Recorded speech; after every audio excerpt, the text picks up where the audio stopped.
Today on Shut the Front Door, we are joined by Emma Sims Hilditch, award-winning designer, founder, and creative director at Sims Hilditch. Emma launched this influential and highly respected leading interior design company in 2009 and has since grown to a team of over 20 who specialise in a broad range of private and high-end residential, commercial projects in the UK and beyond. Emma and her team of interior architects, procurement, are renowned for their understated modern elegance and timeless English style. Recognised as a leading listed building specialist, Emma's projects range from country estates to riverside townhouses. And if that wasn't enough, Emma is also the creative director at the international lifestyle brand Neptune, working with in-house design teams providing inspiration and design development expertise. With a long list of accolades, including recognition of the Andrew Martin 100 World Designers and the Sunday Times Top 30 Interior Design Companies, Emma is clearly a leader in her field. Married to John and mother to 3 children, Daisy, Betty and Billy, I'm delighted to welcome Emma to Shut the Front Door. Welcome, Emma, to Shut the Front Door today. Goodness, thank you, Arlene. Lovely to meet you over this wonderful way of chatting. And I'm sorry I'm not seeing you face to face. I know. Thank you for such a great intro, and it's very sweet of you. I'm kind of like, oh my God, I've been quite busy when I think about all those things. You have. I mean, you really are some woman for one woman, to be honest. You're another one. So I've been fortunate enough to really do some interesting podcasts with incredible designers such as yourself. So I'm really excited to chat with you today. Oh, lovely. Where are you now, Emma? I'm trying to kind of visualize where you are when we're chatting. Yes. Okay. So I am sitting at the kitchen table where actually my career and John's career started. So we still have the same kitchen table. I bought it when we first got married, and we furnished our very first sort of barn where we lived when we were first married. And it's an old pine table.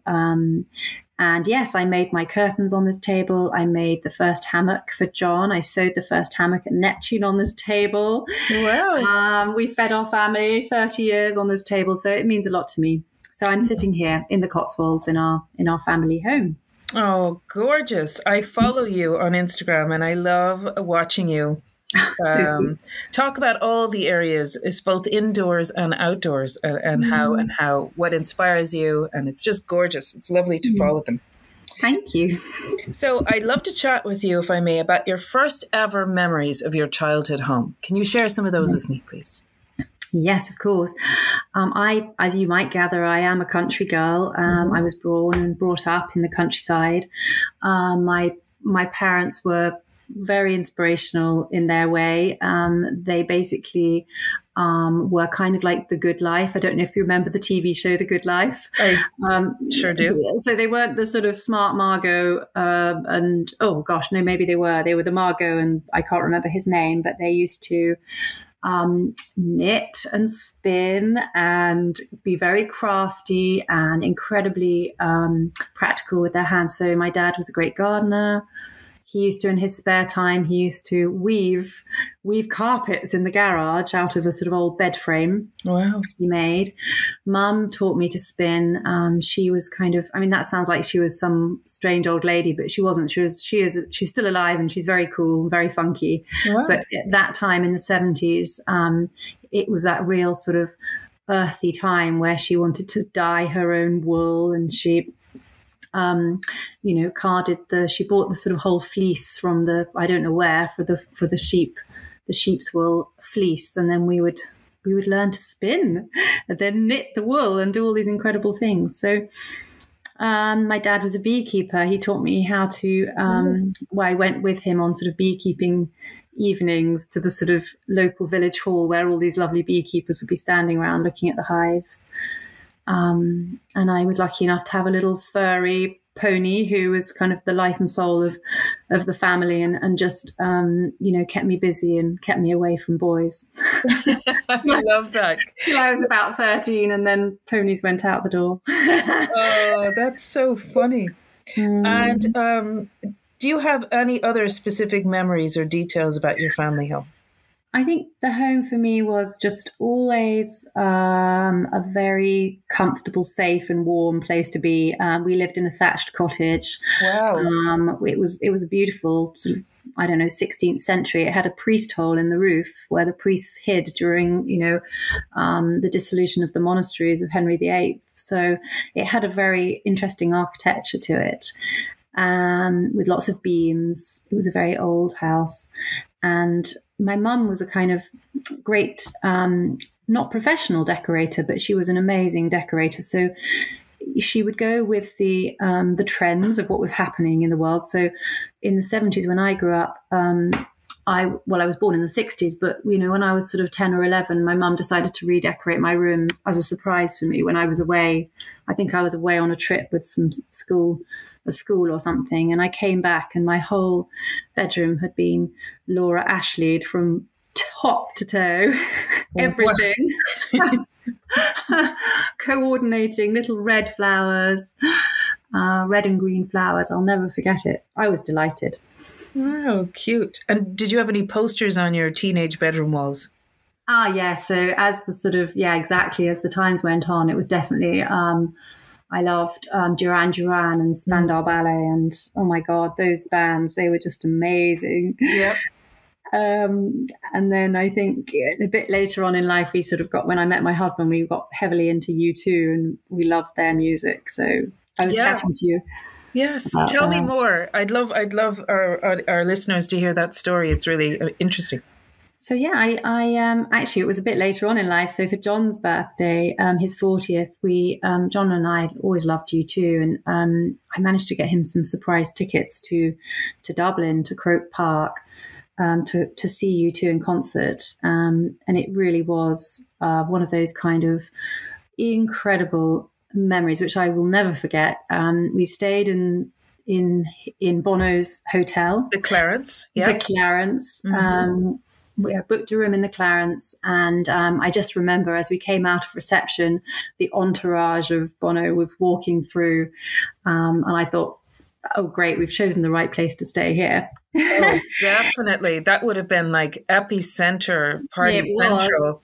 It was. And then the best part of the whole event was the walk to Croke Park from the centre of Dublin, yes. Which must have been an hour, I guess, or whatever. But literally the streets were lined with fans and everyone was out on the streets. All the bars and pubs were open, and there was lots of Guinness being drunk. They're just amazing. I would have seen a lot of their concerts in Dublin. They're powerful. They are absolutely fab. I know. Great performers, great creatives. They're just great creators. They're fantastic. I'm a big fan. I'm a big fan too. So when did your passion for interiors begin? Well, Arlene, I suppose I was always interested in interiors right from an early age. I used to move my bedroom around and switch things and, do some sort of interiors in my own home, in my own bedroom when I was about 12 or 13 years old. But really, in truth, my career path didn't really start with interior design. I started life working in film production. And I got a job with the very famous and very wonderful Ridley Scott, not really realizing how lucky I was and what a great company I was working for until I guess I'd been there a while. And then, it just kind of came to me. I think we were filming commercials for things like Levi's at the time. And he was making films like Ridley Scott. Films like Thelma and Louise. So he was a superstar, really, Ridley. And he still is to this day. Yes. I think we just watched The Last Duel last week, which is an amazing film of his. Wow. And that's how I started life. That's really incredible. And do you still stay in touch with him? Well, I saw him in a restaurant or a bar in London quite recently, having not seen him for nearly 30 years. And I know he probably didn't remember who I was, but he was so lovely. And I chatted to him for a few minutes and I just said, what an amazing start I had in my career, thanks to him. Yeah, what a cool guy. How interesting. And I can only imagine how fast paced the film industry was. Did you find that there was like many similarities from, set design to working in interior design? Totally. I mean, it was the best training I think I could ever have had. What really was, stood out was the fact that you had to be super, super organized, and, you had to be accountable. You needed to know exactly what was happening every moment of your job. And if you didn't, then you were out, basically.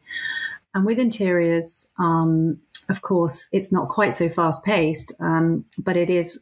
You have to be equally as organized. And I think everyone sort of thinks about interiors as being just a creative job, but it to be a good interior designer and have a good practice, I think so much of it is not about being creative. It's about having great business skills.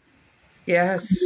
Yes. And I really want to get into that with you as we get into talking about design, because I really do believe that big projects can be divided into two halves, or even 70% project management and 30% design. It depends, of course, on the location and what's at hand. Exactly. But we'll get into that. So tell me, how did you meet your husband? A very unlikely meeting at Ardingly Showground, which is in Sussex. And a mutual friend of ours was having a 21st birthday. And he was on exercise up in Otterburn, which is northern UK, right up in the north. He'd flown in from Cyprus, I think, for the weekend. He was in the army. He was a soldier, aged 22, 23. And he'd come back for this party and driven down from northern England to Sussex for that night to go to this mutual friend's 21st. And I had so nearly decided not to go to the party because there was thick fog and I didn't want to drive. And I just remember it so well.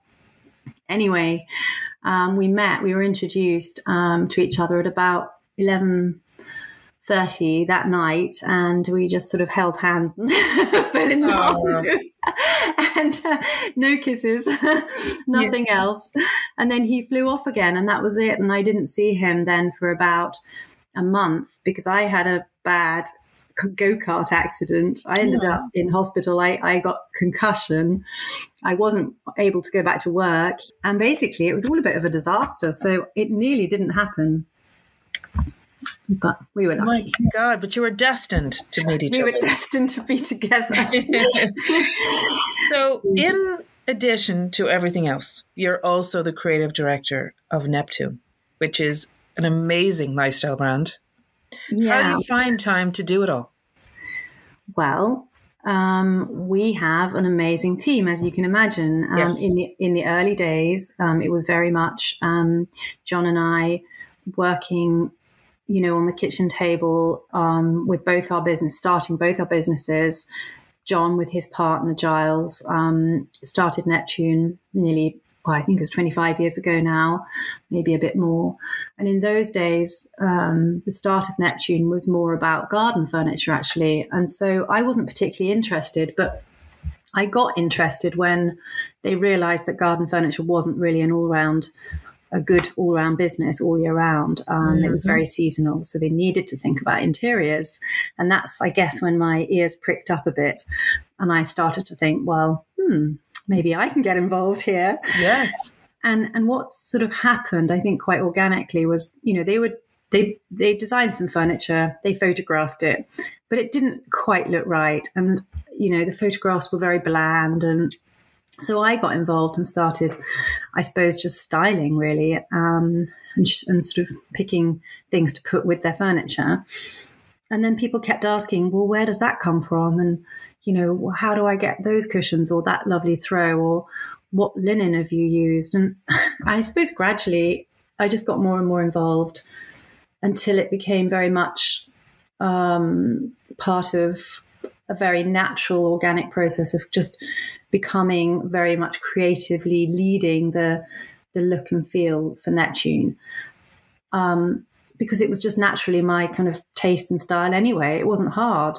Yes. It was what I loved. Yes. It just came so naturally to you. Exactly. John and I did a lot of traveling in our early years of marriage to Europe. We're very much European sort of fans. We don't really particularly need to go further afield. We find that Europe is so inspiring. It's got so much history, obviously, and architecture, beautiful detailing in everywhere you look, from a wonderful, Florentine palazzo to something much more simple. Even like, countries like Belgium, which you wouldn't immediately think are stylish, have some amazing, beautiful. But it's very your look. I would have thought the Flemish style definitely would be your look. That popped into my mind as you said Europe. That would be, I'd imagine. I love Northern European culture, I suppose. Yeah. So it's just been a really lovely collaboration, I guess. I'm not involved at Neptune really at all on a daily basis. What I do is I just bring, I suppose, the DNA, the love of design. I just try and filter it into Neptune in a way that is helpful, I guess. Yes, you probably create the blueprint. And then exactly. Yeah. But then, we do have a brilliant team there now, and obviously it's grown a lot. So I'm very much passionate about my business, and we're actually, I guess it's the sort of haute couture version of, in a way you could say, well, Neptune is ready to wear in the fashion sense, whereas Sims Hilditch is very much curated haute couture, but not in a way that's glitzy. It's very understated. But, we do, every room that we design needs to look unique, and it is a unique curation of beautiful pieces. Definitely. A lot of which are antiques, which I love. Yeah, and bespoke. It feels very kind of bespoke for sure. Handcrafted. It's beautiful. Your work is very. It's you have a signature look for sure, and it's really beautiful and pared back. I love it. Thank you. So, what were the biggest challenges your businesses faced during the pandemic, do you think? I suppose, obviously for us, just the practical side of what happened when the pandemic started, a lot of our building sites closed down. So a lot of projects that were in progress had to stop. Not only that, but, obviously the new business that we would ordinarily have been out there winning wasn't able to happen because no one was able to go out. Yes. It was a big adjustment time for us. But looking at it positively, which we wanted to do, we knew immediately that this was an opportunity. We were sort of kind of seizing the moment and saying, okay, we have to look at this differently. What can we do? So my managing director, Joanna, my design director, Louise, and I sat down and we thought, okay, there's so much stuff we could do housekeeping wise internally in the business. Let's use this time wisely, which we did. And did you find that you had a strong arm with your online presence with Neptune, for example? I mean, my goodness, Neptune just went through the roof, and unfortunately, I say unfortunately, I mean it's phenomenal the growth that's happened in the interiors world from their perspective. Yes, it's been very hard because you can't just turn on a tap overnight, and so for them it's been a huge challenge. One that you would think would have been very positive, turning growing a business so much, or growing a demand so much, but that comes with enormous challenges and customers who are frustrated because they can't have what they want quick enough. And that's been a huge challenge for them. I mean, for us at Sims Hilditch, our projects, most of them have a duration of about 2 years anyway, or even longer life cycles. So for us, it's just been, perhaps things have taken a little bit longer than normal. Mm-hmm. Mm-hmm. But I mean, it's happening globally. It's just the way it is. Exactly. And it's not over yet, I don't think. No, not at all. Like you said, we're just all trying to adjust in terms of production and where we produce and how we can get the goods to our clients. And it's really it's just the business side doesn't seem to be an issue at the moment for a lot of people in this industry. It's just getting the goods to them. That's the problem. Yes. for everyone. Yes, exactly. So yeah, it is definitely tricky. And do you find that going green and being more sustainable in your design philosophy and in your business is something you think about more often? For sure we have. I mean, what's so interesting is that during this time, what is still available are beautiful antiques and pieces that have already been made and are in the UK waiting to be used. And so we really have seized the moment with that and thought about that very carefully. And it really does fit in with our sort of sustainability plan anyway, utilizing, reusing. So reusing existing furniture is by far the most sustainable thing I guess you can do. And, we're thinking about how we can buy a brown piece of furniture, a lovely antique piece of furniture that is made so beautifully, and how we can perhaps modernize it. You can change the fittings on the handles. You can maybe bleach it. So if it was a dark stained oak, you could dip it and bleach it and it becomes a lovely blonde wood. You could paint it. There's so many things that we can do to recycle. Yeah, definitely. And there's definitely like a big recent shift, I think so anyway, in interiors, which looks more pared back, rustic, that kind of look on a whole across the board. I think designers that might have normally created very luxurious, sleek looking, designs are going for more pared back, collected look using antiques. Absolutely. It's always a look that I think has longevity. For me, that kind of look will never date, whereas the sleek look will look out of date maybe in 5 years' time. And then what do you do with it? Then you have to throw it away because you don't like it anymore. But and it's like a real London look. You see it quite a lot, where it's super, it's a certain look. I can't even put my finger or the right wording on it, but I definitely think that the look you create is definitely timeless. That's what we aim for anyway. Yeah, for sure. And I'm sure you get asked this all the time, but do you find it easier to put together designs for your clients rather than for your own home? Yes, 100% yes. We decorated this barn where I am sitting today. We did it 15 years ago when we did the barn conversion, which was an animal barn. And we bought this cottage where we've lived in the same house for 30 years. So we bought the cottage when we got married, and we were lucky that this barn was kind of semi-attached to it almost. And we managed to convert it. And so we had this barn conversion done about 15 years ago. And I decorated it and I thought, okay, well, this is how I like it now, but I'm sure in a few years' time we'll change it. And I promise you, I have not changed a thing. And every time I think, should I recover that sofa or those armchairs? I just don't want to because I still love it so much. Yes, I know.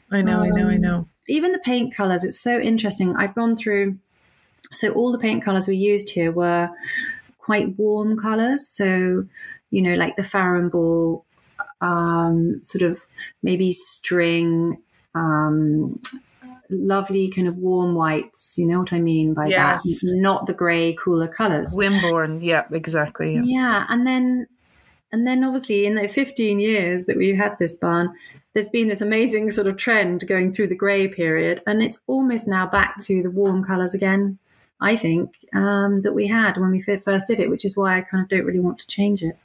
Yeah, I know, but you love them. So, how would you describe your own style? Oh, I think you've probably already said it. I think comfortable, relaxed, timeless. I think those three things come to mind for me. Yeah. I always say to my lovely design team in the office, don't sit on your laurels. Don't think that, because you've designed that room beautifully, we can just churn that out again. So I think variety is important. I think always looking for new ideas. The decoration has changed so much, even in the last couple of years, and people now want that almost like that more over-designed look again. So it's coming back, that kind of maximalism or whatever you want to call it, with lots of frills, lots of florals, lots of decoration layered on top of each other. And I do like that look. And I think we're kind of definitely going a bit more colourful as we progress in life. But ultimately, I do want to still keep to our design sort of ethic, I suppose, of that classic timeless look. So yes, and beautiful natural materials. Yes. Yeah, of course. Linens and wools. I mean, those are our go-to. Linens and wools are two of our favourite textiles. Yes. This is so beautiful. And what is your favourite property that you've worked on to date?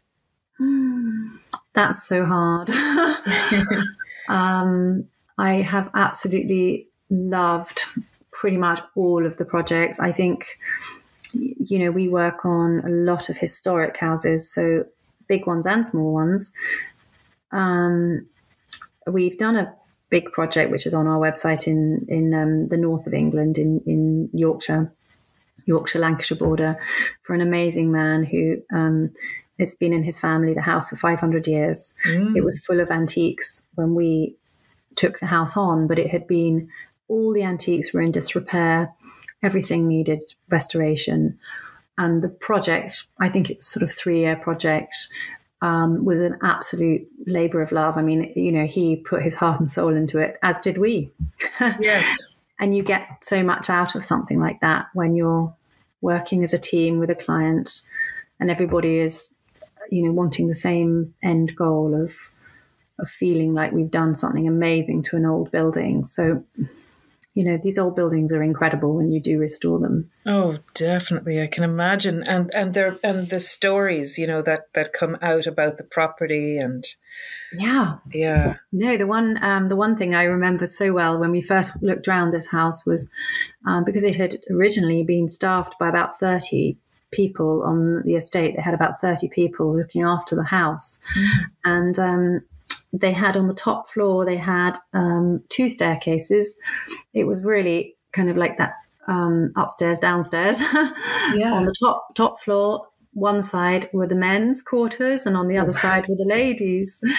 And the wallpapers that we uncovered, just layered back. You peeled back the walls and you came across these gorgeous little prints, these little floral wallpapers. Yes. On the ladies' side. It was amazing. How pretty. That's incredible. I'm working on a project actually in Kilkenny. And it's a beautiful old house, a 16,000 square foot house actually. And gosh, they were peeling back wallpaper. And like that, where the lady of the house lived, there was this really delicate floral print behind layers and layers of wallpaper. Yes. Yeah, it's amazing. I still have a little cutting of it actually in my office. It's amazing. That's so wonderful. I mean, that's the beauty of historic houses, and so much passion goes into them over the years. And I think when we come along, we just think, okay, we're just the guardians of the next phase in this in this house's life cycle, and what are we going to do sympathetically to update it? Correct, exactly. And in all of your travels, which architect has inspired you the most and why?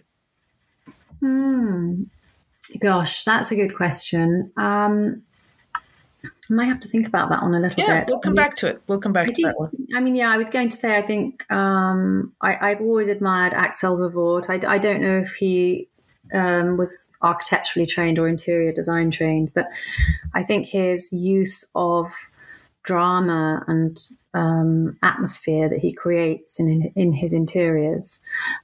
He's a Belgian designer in his 80s, but he's just so stylish, and it's that real less is more, but the character and the beauty of every piece is literally the best it could possibly be. And I think I love that about I don't think you have to shove a room full of furniture. It can be pared back, but each piece needs to really sing. Yes, I love their style. I've been to Belgium. I've been to Belgium shows. Just have a very unique style. It's so fabulous. Their design is so beautiful. Yes. Everything is so beautiful. Like the floor they select is gorgeous. The color on the walls, all those details. It's just perfect. And it looks very architectural, actually. Yes.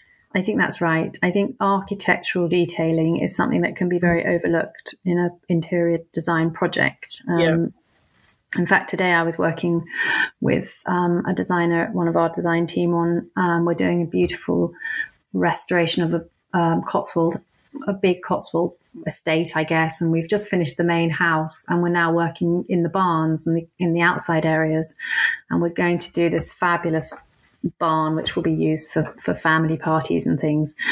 And I just was talking to her about the architectural lighting. And I just said, let's get the scale right here, and let's get the finish right here, and let's make these, in essence, downlights or uplights. Let's make them really amazing and look, as if they were meant to be. Yes.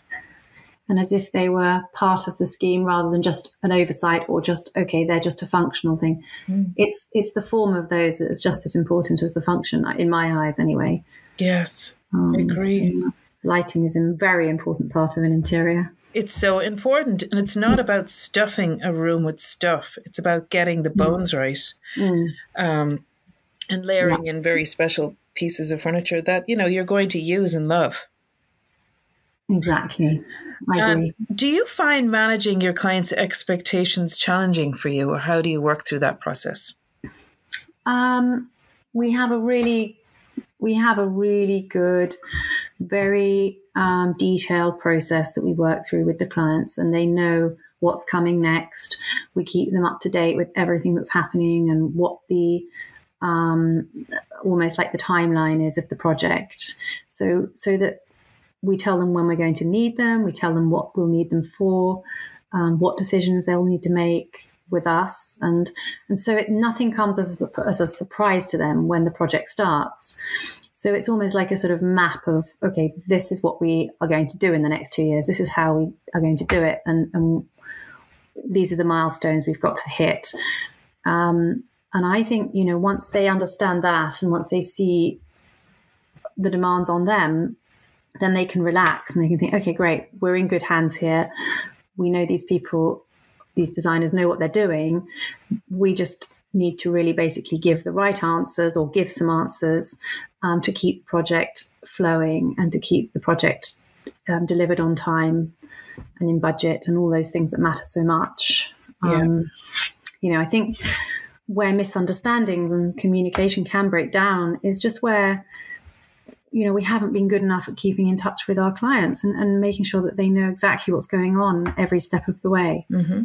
Because things do change on site as well, and they can impact the schedule or the program or whatever that is. You can have a pandemic, you can be in the middle of Brexit. You could, 1,000 things can happen, and they will all change things or, impact your design. Exactly. I mean, if you're embarking on a big project, my advice would always be to employ a project manager, yes. An external project manager who is basically on your side, the total and utter sort of linchpin, really, the person who's going to bring everybody together and make sure we all work as a team and that we all deliver for the client. Exactly. I have a very funny client, and he was saying that he really needed to find a good project manager, and we've been trying to find a really, really good one for him that lives locally to the site. And he said, if he would do it himself, but the most challenging part of it all is, he said, he finds working with tradesmen is like trying to hoard fish. Yes. It's so funny, and it's so true. It's like trying to get everybody in a straight line. It's impossible. I know. I take my hat off to project managers. It's not easy. Not easy. So what's the toughest project you've ever worked on to date? I suppose, I don't know. I think where you don't get the team right, where the team doesn't come together.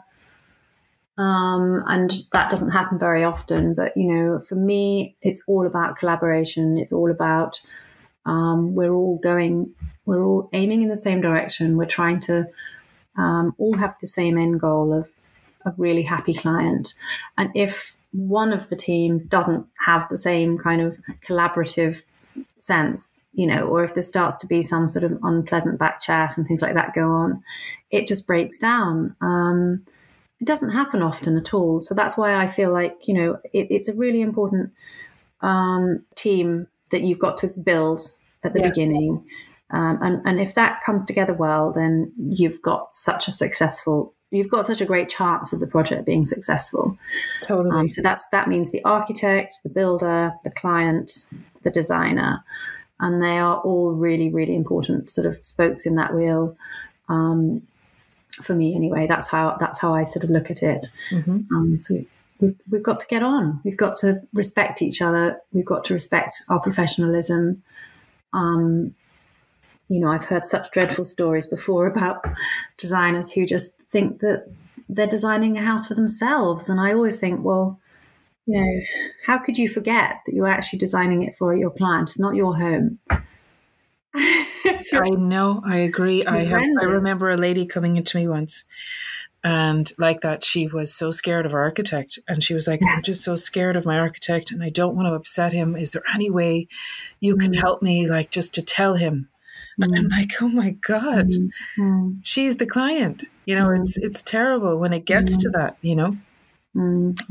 it's their home, Exactly. There are lots of prima donnas in this world, but I don't like projects where we have prima donnas. I think we need to have everyone has a fair say in the matter of things, and everyone listens, and then hopefully we get to a great conclusion in the end. Exactly. And do you ever find that clients come to you, Emma, and they have collected everything they love and images of what inspires them and what they'd hope to achieve, and they almost think they know what they want? Do you find that a lot, and that perhaps you might need to challenge them into a new way of thinking? We get, I would say we get sort of probably 75%. If you think about it, it's like, I almost liken it to a sort of walking down the King's Road, and you've got, I don't know, 50 different dress shops, haven't you? Yes. 100 different dress shops. And one day you would step into one dress shop and you would never consider stepping into the one next door. So as a client, you're looking for your perfect designer. And I would always say, once you've chosen like the dress shop you love or the designer you love, then you need to just trust them and know that you've gone into that shop loving what you've seen there. So basically, if you've loved what you've seen on our website versus someone else's, then that is probably the most important decision you'll make. After you've done that, then you can really relax, kind of enjoy the journey, and not be scared that you're going to get something that you hate, because you won't. The danger is if you're trying to work with a designer and their style is so different to yours, it's never really going to work. So for me, I think most of our clients come to us already knowing that they like the style that we have. Not to say that we won't push the boundaries. And on our website, we've got one project, which was a piano factory in Chalk Farm up in North London. And our fabulous client, we've done 3 houses for him, and he just has the most great sense of fun. And he will change his style a bit depending on the architecture of the building.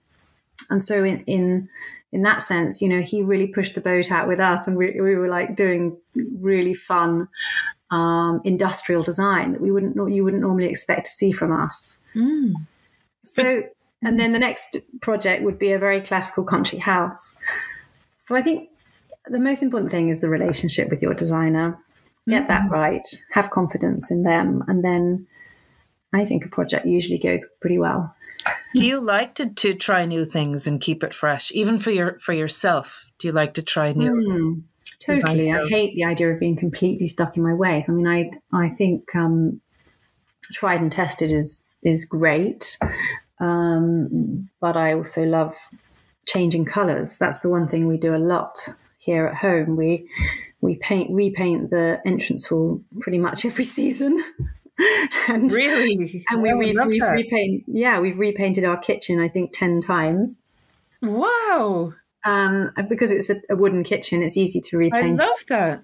And that just changes the whole aesthetic of a room. Did you have a big hand in creating the Neptune paint collection? Yes, I did. I that's one of my favourite things that I've done really with Neptune is worked with the colours, because I think I've been able to really. I mean, John is extremely good at being determinedly wanting to offer a very edited choice for a customer. So he has to rein me in all the time. Yeah, that is a challenge. Yeah, I know. I always say to him, how can we have 28 colours when there are like millions out there and we must need more? But he says, no, you can't have too many colours, otherwise nobody will be able to make a choice. And actually we're all about, or his business is all about edited choice. So yes, of course. And are you and John like yin and yang? Is he? I think so. Yeah. Is he more disciplined and you're more creative? Is that the balance? Yeah. I think you nailed it there. I'm just kind of drawing little bits of what you're saying. Yeah. Yeah, he's very good at very, very organised, very disciplined, very much. I mean, I guess that's the army in him, the army background, which was a phenomenal training for him, really. Sure. Yeah. But that's amazing to have that, in his back pocket for running a company of that size. That's incredible. I think it's been useful. It's been invaluable. And so you're the creative one, but I would say you also are a woman of many details. I would say with John, he's actually a closet engineer. He never did engineering. He never studied. He didn't go to uni, so he didn't have the opportunity to do anything like that. But he's incredibly mathematical, and actually he's behind all the great engineering detailing of Neptune. So anything to do with a piece of furniture or joinery or a light or anything that's got anything engineering wise, he's the one who's always working with our fantastic furniture design team on that. So that's nothing to do with me at all. I'm much more about shapes, color, form, fabrics. Yes, and pulling it all together. You'd be like the visionary of the whole project, per se. How interesting. And it's amazing that he's not trained as an engineer yet. He hasn't that mind set. He just has a natural flair for it. He has a natural flair for it, exactly. I think he was born with it, but he didn't realise. Yeah, no, totally. And that's now his interest, and he sees that as a strength. So that's really interesting. And do you carefully select projects that you take on, or how does that process work for you? Yes, I think, we have all sorts of lovely, interesting projects coming our way, and depending on, time and availability and resource and everything, really, it depends on what projects we take on. But we always have a few larger projects running alongside a few smaller projects. So mostly they're whole home projects in our team now. So we would really be looking at refurbishing a whole property, but that could be a 3,000 or 4,000 square foot cottage or property in, a coastal house in Cornwall or a house in London, or it could be a 15,000 square foot house in, the countryside somewhere. So gorgeous. It's nice to have that variety going on in the studio all the time. Yes. And recently we've been working a lot in the Channel Islands, which has been lovely too. Oh, yeah, definitely. That's an interesting place to be at the moment. Yeah. So in any one project, what part of the whole process do you love the most? I think I love the concept design stage, where we're coming up with the creative direction for the house. So that's really the first phase of any project we work on. We come up with a really beautiful visual document, which should be able to, through imagery, conjure up the atmosphere, the intention, the design cues, and the sort of the tempo of the house. So that's the creative side of the beginning stage of any project with us. And I love that side of it. I love getting involved in that. Yes. And how do you sort of approach the project? Do you split your tasks up, if it's a very large project, into different teams? Or how do you manage that? Yeah, so we always have, so as creative director, I guess I'm there at the very sort of periphery in a way, or I'm always there to basically provide creative direction at the beginning of the project, make sure we get off to a great start in terms of how the project's going to look and feel. From that point, then the amazing team in our business who are super qualified and have worked with me for many years, they will then lead a project through from conception to completion, really. And that is an amazing team effort, led by a senior interior designer. And with their team, we'd have an FF&E designer who does the furniture, and we'd have an interior architect who designs all of the technical architectural detailing that we were talking about earlier. Mm-hmm. And then we have a project manager, who we're talking about project managers externally, but we have our own internal project managers, and they are totally responsible for making sure that the project is delivered on time and in budget, really. Yeah. So you can imagine they might be dealing with sort of 1,000-line spreadsheets with every single detail of every single element of the furniture and fittings that are going into a house. They've got to make sure that they, work with our makers, work with our specialists to get these products made for us and delivered. And do you find that interior architects like to get involved in more of the fabrics and the textures that are used, or do you find that's their strength, or how do you work? No, not really. I think certainly in our business, interior architects are more involved in the technical detailing of a project. So they'll certainly design the bathrooms, they'll design kitchens, they'll design fantastic joinery. They would definitely get into the detail on what that joinery would be made of, and would it have a brass trim, would it have a stone top. They would definitely be involved in all of the hardscape of the project, but then the FF&E designers start to sort of work with them on the soft side, I suppose, of the project. Gotcha. Yeah, interesting. And in any given project, okay, what proportion of time would you say is down to interior designing, and what proportion of time goes into project management? Yeah, this is a very good question. I guess, people think of interior design, or may think of interior design as, choosing pretty fabrics and, lovely sofas and curtains and all these things. But genuinely, I mean, the interior architecture that goes before the furniture side is enormous, as is the project management side. So I guess, the actual decorative side of interiors is probably only about 35%, and the rest is made up of project management and interior architecture. Definitely. It's a big split. It's probably 30-30-30 or whatever. Yes. I would say 70-30, like 70. Yeah, 30. Interesting. That's what I think. And some people have said, well, started with 50-50 and then they came back to 70-30. It's interesting. 70-30. So it's kind of as you think about it. And I always just think the decorative soft things are almost like the cherry on the cake. They're kind of like what comes in at the end. Yeah. You're so right.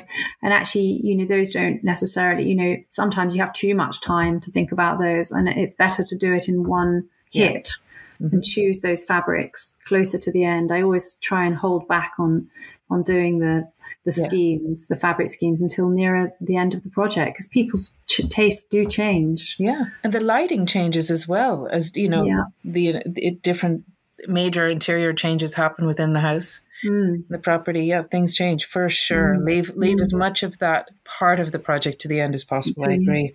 Yeah. So tell me, Emma, what is your favorite place to sit in and check your emails or read a book or have a chat or drink a glass of wine in your home? Well, we as I said, we live in a barn. We have an amazing wood burning stove, and we designed the fireplace to have a sort of stepped up arrangement inspired by a beautiful Belgian fireplace, I think.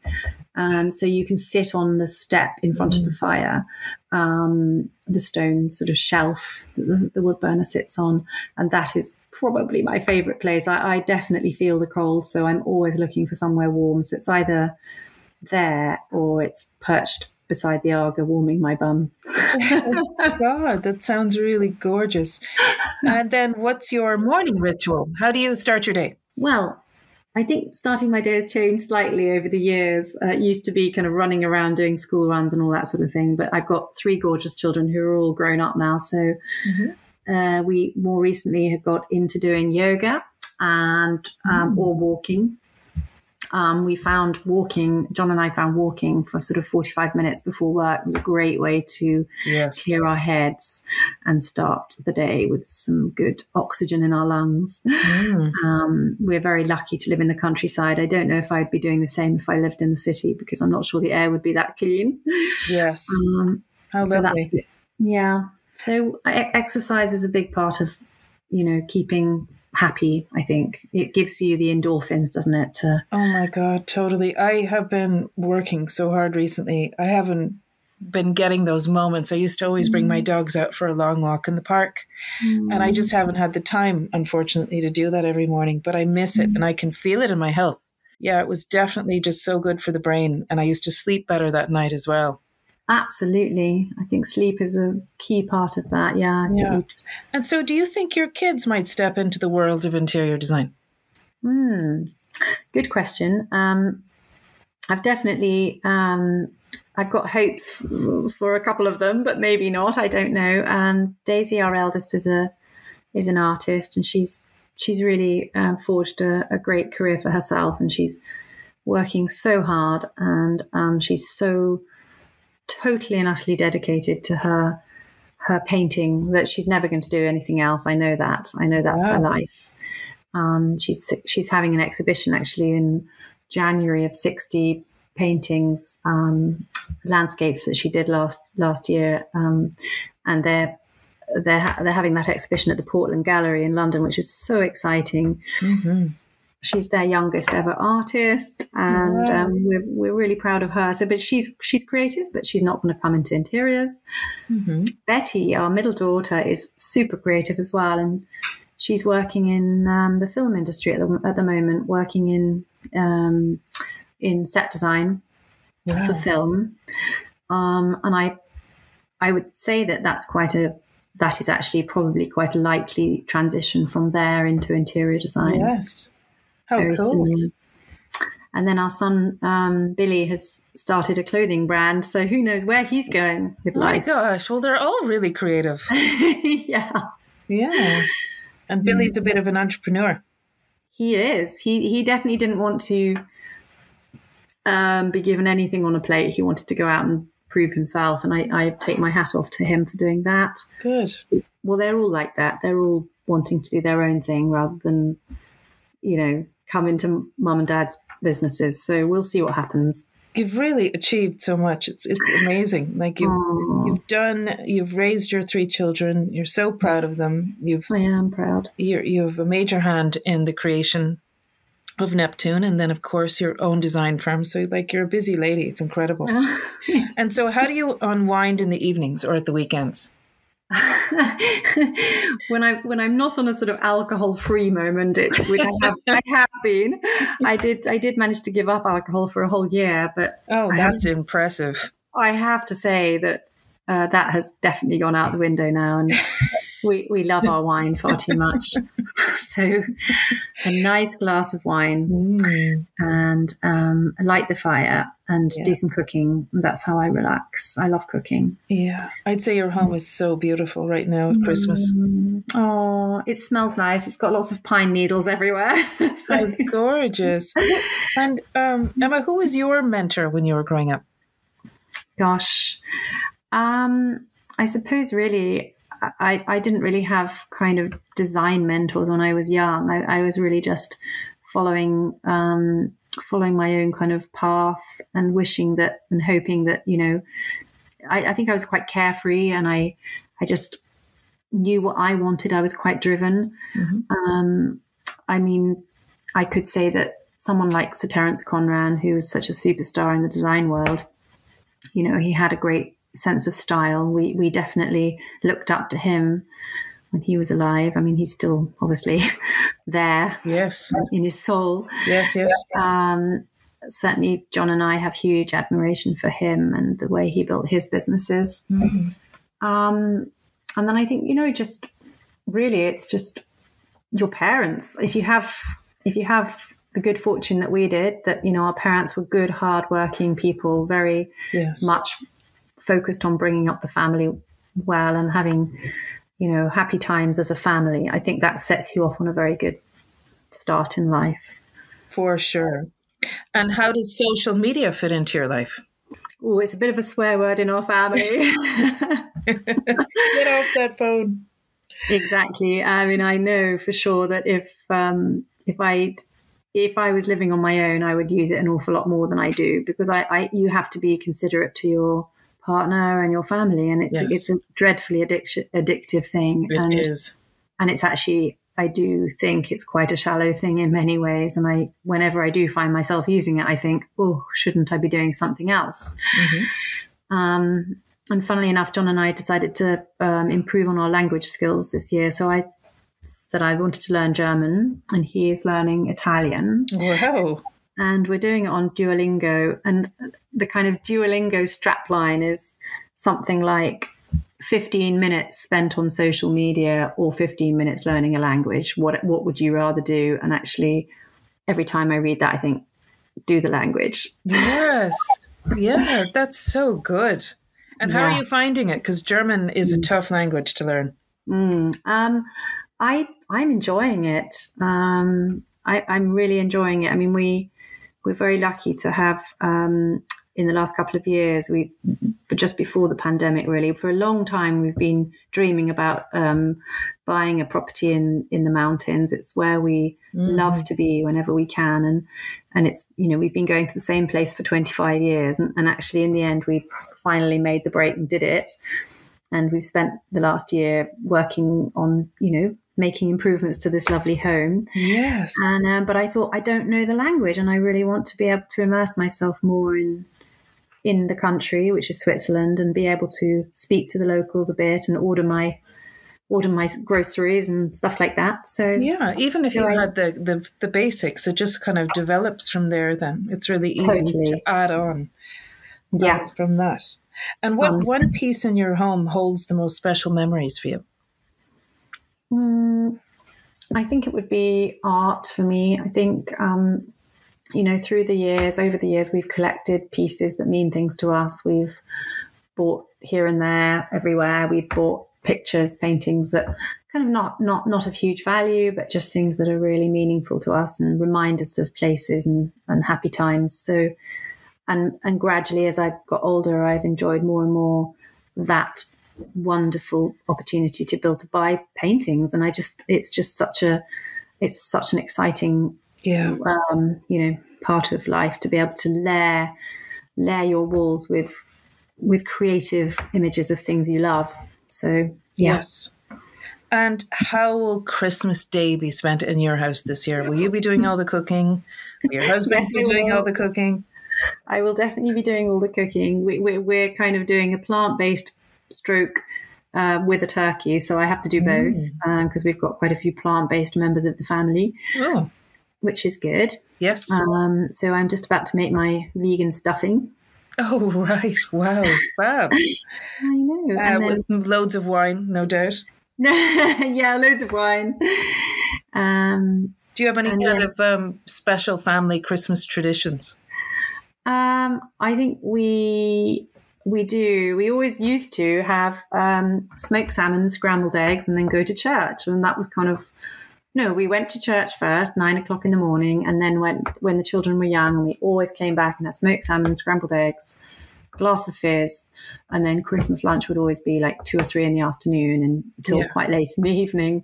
Yeah. And we'd always play party games and do the dictionary game, and charades, which are our 2 favorites. Yeah. But Christmas has changed and circumstances change, and I don't know now. This year it's going to be a bit odd. Not sure who's coming next. So. Yeah, it is. It's a bit strange for sure. No. Have you done all your Christmas shopping? Yes, it's all ready. All wrapped and ready under the tree. All ready, yeah. So, Emma, if you were having a dinner party and you could only invite 3 people, either dead or alive, who would they be? Oh no. This is a tricky one. I wasn't ready for this question. I might have to think about that one. Just off the top of your head. It's a spontaneous one.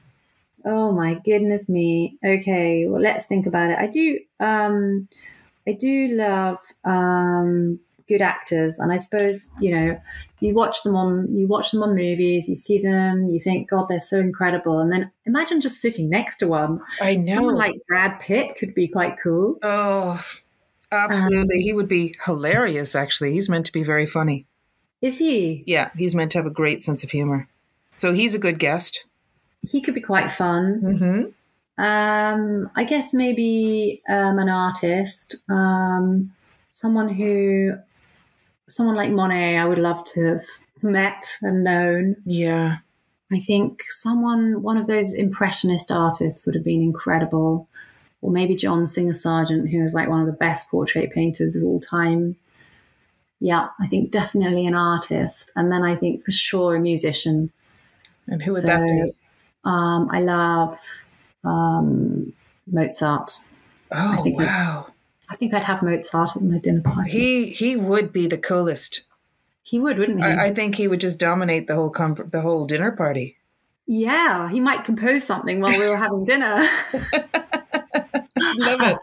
And Brad Pitt is a bit of a secret architect. Did you know that? He's just crazy about architecture. Is he? No, yeah. I didn't know that. I know he has a wine estate in Provence, or he did. Maybe he's not that anymore. But. Yeah, he's missed his calling in life. He's really into architecture. Oh. So what one piece of advice would you give to your younger self?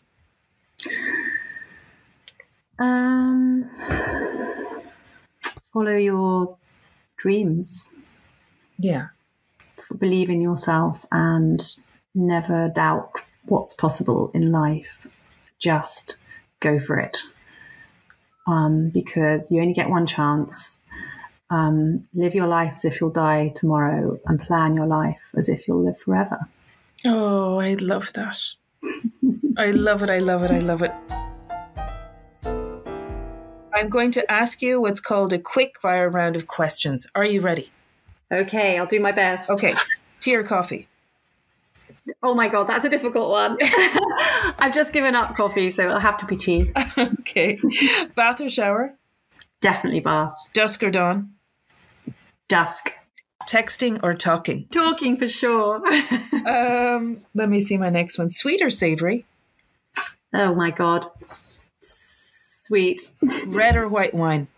Red, definitely. City or country living? Country, definitely. Interior design or architecture? Interior design. Site visits or office meetings? Site visits for sure. Books or digital? Books.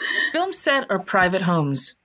What do you mean? Film sets? Designing them? Or yes, designing film sets or designing private homes. Ooh, I'd like to give it a go, film sets. Yeah. Modern or classic?